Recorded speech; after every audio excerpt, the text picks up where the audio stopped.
আপনাদেরকে এই প্রশ্ন করার জন্য এর সাথে সাথে বলা দরকার, শিক্ষা প্রতিষ্ঠানের নির্বাচন শিক্ষা প্রতিষ্ঠানের স্বার্থের জন্য হয়। স্বাভাবিকভাবে জাতীয় রাজনীতিটা কিন্তু জনগণ এটার সাথে সম্পৃক্ত থাকে, জনগণ এটাকে বাস্তবায়ন করে।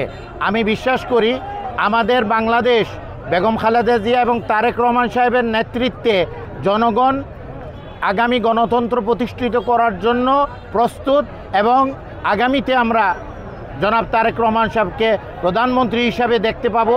এইটার ব্যাপারে এই ম্যান্ডেটটা আগামী ইলেকশনে ফেব্রুয়ারিতে যেরকম ইলেকশন হয়েছে এইটা আমরা সবাই দেখতে পারবো, এবং বিশাল একটি সিটের মাধ্যমে পার্লামেন্টে ওনাকে প্রধানমন্ত্রী হিসাবে আমরা ওনাকে দেখতে পারবো 2/3 মেজরিটির উপরে ইনশাআল্লাহ। বুঝি নাই, আমি ওটাই বললাম আপনাকে, একটি শিক্ষা প্রতিষ্ঠানের রাজনীতি হয় তাদের লোকাল কার্যক্রমের, এইটার জন্য কোনো প্রভাব পড়বে না জাতীয় রাজনীতির উপরে। এটাই হলো আমাদের বিশ্বাস এবং ধারণা, এবং জনগণ এটাকেই বিশ্বাস করে। জি, ধন্যবাদ। আমার বক্তব্য না দীর্ঘায়িত করে সবাইকে আহ্বান জানিয়ে আজকের এই প্রচার মিছিলে সুশৃঙ্খলভাবে আমরা এটাকে সুন্দরভাবে পরিচালনা করার জন্য আপনাদের সহযোগিতা কামনা করতেছি, এবং আগামীতে আমরা আরো আপনাদের সাথে দেখা হবে বিভিন্ন ইউনিয়নে এবং ওয়ার্ডে। সবাইকে ধন্যবাদ জানাচ্ছি। বাংলাদেশ জিন্দাবাদ। শহীদ প্রেসিডেন্ট জিয়াউর রহমান মোরহ, জনাব তারেক রহমান জিন্দাবাদ, দেশনেত্রী বেগম খালেদা জিয়া জিন্দাবাদ। আমাদের প্রচার মিছিল শুরু করব।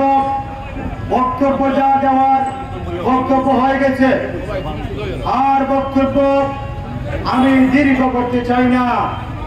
তবে বিভিন্ন পর্যায়ের নেতৃবৃন্দ, বিশেষ করে ইউনিয়নের তৃণমূল, যুবদল, ছাত্রদল, স্বেচ্ছাসেবক দল, বিএনপি বিভিন্ন পর্যায়ের মুরব্বীরা এসেছেন। আপনাদেরকে আমরা আশ্বস্ত করতে চাই। আমি শুধু একটি কথা বলতে চাই, 1971 সালে যে সমস্ত শহীদ হয়েছে মুক্তিযোদ্ধা, তাদের প্রতি শ্রদ্ধা রাখে। আমরা এই দেশের জনগণ, আমাদের এই দেশে থাকতে হবে। আমরা নয় পাকিস্তানি, নয় ভারত, আমরা বাংলাদেশি। আমরা কোনো বাঙালি নয়, আমরা বাংলাদেশি।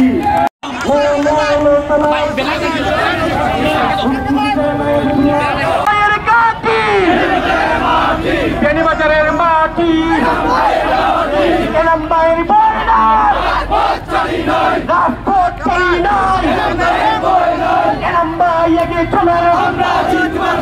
আমরা